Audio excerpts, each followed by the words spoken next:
Assalamualaikum warahmatullahi wabarakatuh. Oke, video kali ini kita akan belajar bersama tentang metode simplex M atau Big M. Sebelum mempelajari video ini, pelajari dulu video sebelumnya jika kalian kurang paham tentang metode simplex. Nah, metode ini digunakan jika ada beberapa penyimpangan, karena metode simplex itu terdapat beberapa keterbatasan di sana dia. Ini ada 4. Yang pertama, fungsi batasan dengan tanda sama dengan. Kedua, masalah minimasi. Yang ketiga, fungsi pembatas bertanda lebih dari atau sama dengan. Bagian kanan bersamaan bertanda negatif. Untuk yang 4, bagian kanan atau sisi yang kanan. Untuk fungsi batasan dengan tanda sama dengan. Jika fungsi batasan memakai tanda sama dengan, maka cara mengatasinya dengan menambah variabel batasan, yaitu artificial variable namanya. Nah, misalkan batasan ketiga, contoh sebelumnya ada contoh di video sebelumnya itu ada. Ini soalnya diubah jadi dari yang kurang dari sama dengan menjadi sama dengan, maka formulasinya menjadi seperti ini.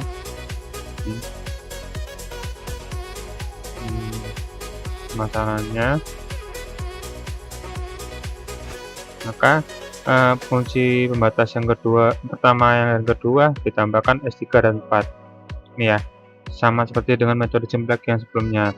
Untuk yang ketiga ini ada sama, jadi tadi kan yang fungsi pembatas kedua dan yang pertama dan kedua ditambah S3 dan S4. Ini ya, ke keempat kan di sini sampai X2 ya untuk variabelnya, maka ditambahkan select variabel yaitu S3 dan S4. Nah, lanjutkan ya, jika menggunakan metode grafik maka daerah visible terletak pada ini ya. Jadi untuk membuktikannya bisa kalian coba menggambar sendiri. Nah, jika dengan metode simplex maka tabel harus ditambah dengan satu variabel lagi, yaitu variabel batasan yang tidak negatif, yaitu X5. Jadi ditambahkan X5 ini ya. Lanjut ya, karena adanya variabel batasan X5 ini, maka fungsi tujuan ditambahkan dengan bilangan M ya. Tambahkan dengan bilangan M ya. Lalu diubah menjadi fungsi implisit menjadi seperti ini.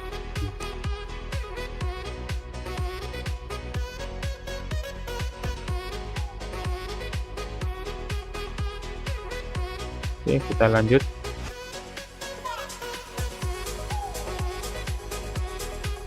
Tadi formulasi masalah barunya seperti ini ya. Tadi teksi yang fungsi pembatas 3 tambah S5, nah ini tambahkan dengan MX5 gitu ya.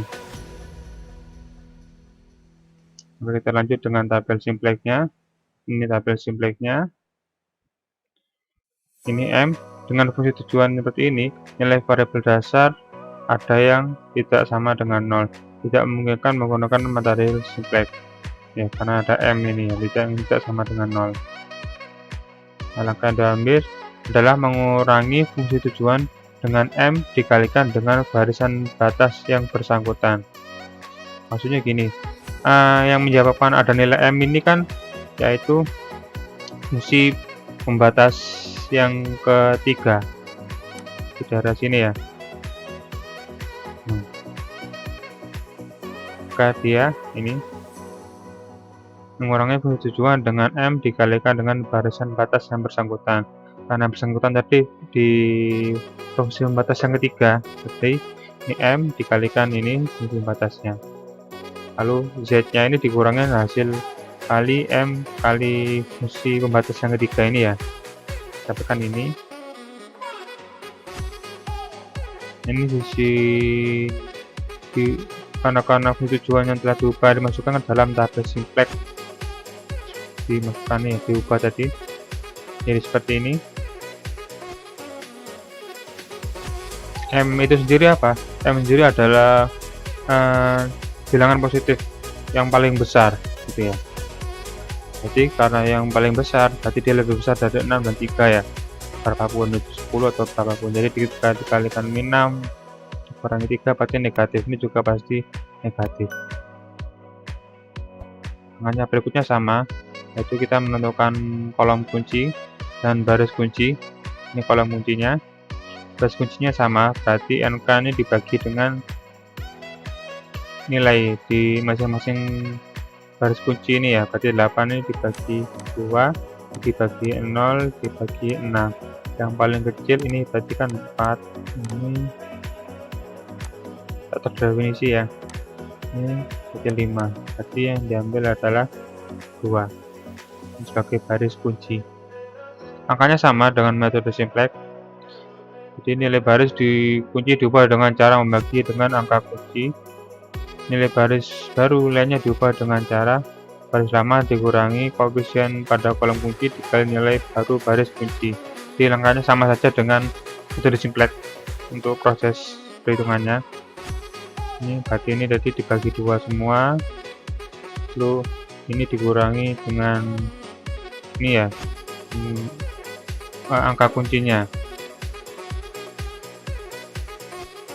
Ini dikalikan untuk yang pertama, jadi untuk garis ini dikurangi 6M-3 dikalikan dengan garis ini ya, dan seterusnya. Langkahnya sama dengan metode simplex untuk cara pengerjaannya.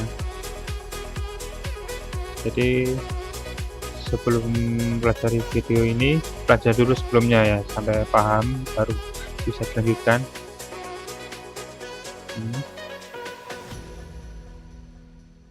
Sini masih ada yang negatif bagian garis lanjutan ya, fungsi lanjutan, angkanya sama, jadi ini dibagi 0, bagi 3, bagi 5, terkecil seperti yang ini ya.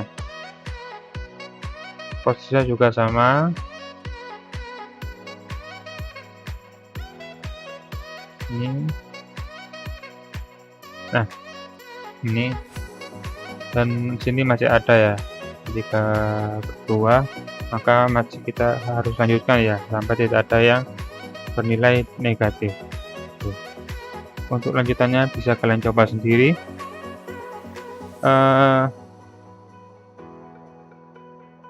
Untuk video yang pertama cukup sekian, kita pelajari dulu untuk masalah maksimasi, tapi ada fungsi pembatas yang set. Untuk video berikutnya kita akan mempelajari bentuk kasus minimasi dan bagaimana jika ada fungsi pembatas yang ini lebih dari atau sama dengan. Cukup sekian, semoga bermanfaat. Saya akhiri, assalamualaikum warahmatullahi wabarakatuh.